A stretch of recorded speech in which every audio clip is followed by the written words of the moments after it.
Bonjour à toutes et à tous, bienvenue sur les présentations de Nico. Aujourd'hui, une présentation du petit SUV de chez Seat, le Seat Arona, cousin des Q2 et autres T-Roc. L'Arona TSI 150 chevaux en l'occurrence, le 1500 essence 150 chevaux, boîte mécanique 6 vitesses, avec la finition sport FR, agrémenté de beaucoup d'options, donc très bien équipé. Ce véhicule possède les full LED, le radar de stationnement avant-arrière bien entendu, le parc assist, de très belles jantes en 18 performance. Il est gris foncé avec le toit noir, je ne sais pas si ça se distingue très bien, mais en tout cas il est biton avec le toit noir, les rampes de pavillon à lui, les vitres arrière surteintées. L'éclairage à LED est également présent derrière, comme vous le voyez, avec des doubles sorties d'échappement visibles sur cette finition FR.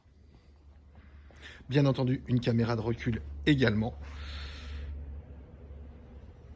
Donc le format de ce véhicule, concurrent direct des 2008 C3 Aircross ou autres Capture, donc un coffre un petit peu plus grand qu'une citadine, un véhicule surtout plus haut, voilà, avec un système de double plancher comme on le retrouve très souvent maintenant sur ce genre de véhicule. Allez, je vais pouvoir le remettre éventuellement à plat pour faire un seuil de chargement plat lorsque je rabats les banquettes 1 tiers, 2 tiers. Place arrière largement dans la catégorie, avec toujours 2 très belles places et une place un petit peu plus petite au milieu, 4 places et demie, comme je vous le dis très souvent.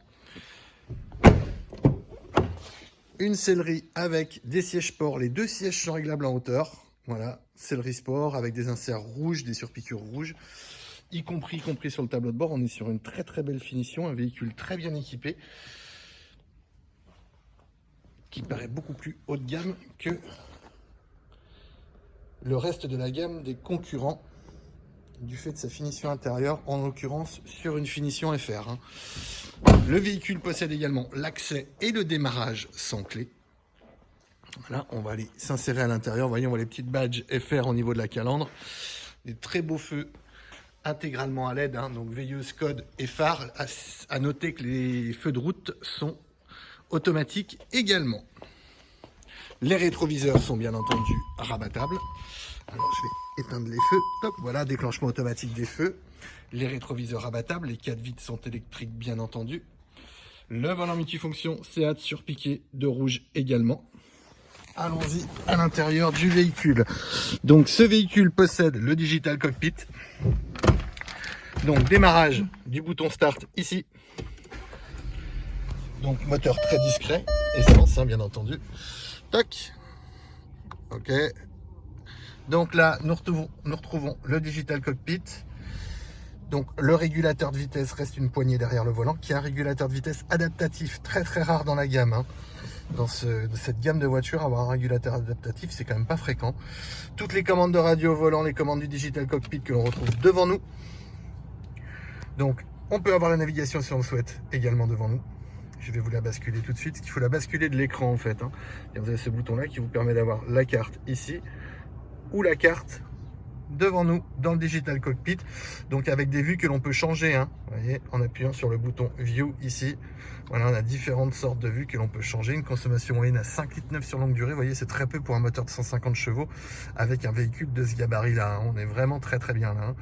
25 700 km seulement pour ce véhicule. Une boîte 6 vitesses bien entendu, marche arrière comme d'habitude dans le groupe VAG, on appuie sur le levier de vitesse, on va en direction de la première et donc on a notre caméra de recul qui se met en route ainsi que le radar avant-arrière.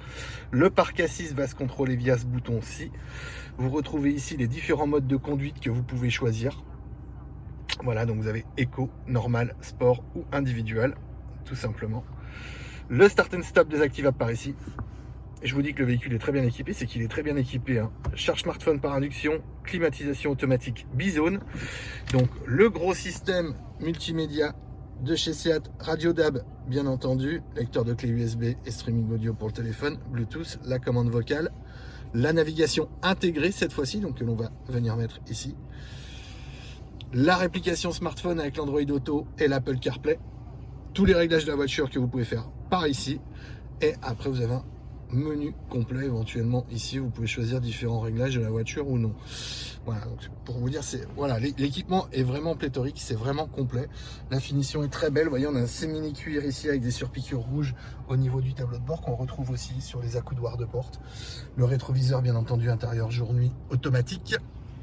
Des plaquages alu sur les côtés. C'est bien assemblé, c'est bien fini. C'est vraiment très bien équipé. On est sur un beau véhicule. On est sur un véhicule qui va tarifer en dessous de 22 000 € pour seulement 25 700 km. Et je vous rappelle, un moteur essence 150 chevaux. Il y a un équipement des plus complets dans la gamme. Donc c'est vraiment très bien équipé. Avec un niveau sonore, comme d'habitude, très faible puisqu'on est en essence. Et une consommation très correcte. On ferait un petit peu moins en diesel, mais vraiment pas beaucoup moins. Donc, et le véhicule est dans un état irréprochable. J'espère que cette vidéo vous a plu. N'hésitez pas à laisser un commentaire. Laissez un petit pouce bleu pour dire que vous aimez la vidéo et vous abonner avec le lien s'abonner aux présentations de Nico. Je vous dis à très bientôt. Au revoir.